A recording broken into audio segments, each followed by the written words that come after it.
And just like that, I'm this close to generating $2 million in less than 2 years. The first mind shift you have to have is, why not me? You ever just have that feeling that you were meant for more? I knew I was meant for more, but I just couldn't see it. I was in my 30s, still struggling to pay rent.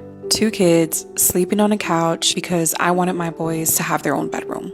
I know y'all mamas can relate, but life wasn't always like that. That was my, what is going on right now, God? Am I ever going to see a change? That year in 2022, leading up to 2023, was hard. I couldn't even buy my kids Christmas gifts that year. I remember my mom sending, I want to say, $50 each for the boys so I can go to Five Below and pick up some gifts. I just remember crying, asking the Lord, why am I still struggling? Why does it feel like every time I take 2 steps forward, I take 2 steps backwards? And then in December 2023, things changed. I came across another girl online sharing her testimony of how much money she was making online selling digital products. And I remember thinking, if she can do this, I can do this. I wasn't sure if it was what God wanted me to do. And I said, Lord, if you're not in this, I don't want it. Remove the desire from my heart.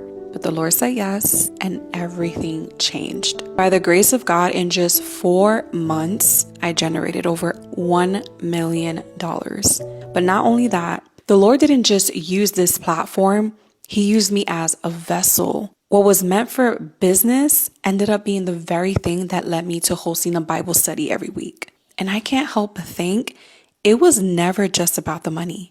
It was about the mission. Because if I'm being honest, I never started this to get rich. I started this because I was desperate for a change and I wanted to do right by my kids. So if you've watched this far and you're in the same place, just know I see you. I'm not here to sell you a dream. I'm living proof that God can take your yes, even your scared, uncertain, shaky yes, and use it to shift everything. This wasn't overnight. This was obedience, consistency, and faith. You're not too late. You're not disqualified. He's still writing your story. And maybe, just maybe, this is the chapter where things begin to change. Stay faithful and don't stop showing up, because breakthrough doesn't always come loud. Sometimes it starts with a whisper and a decision to keep going.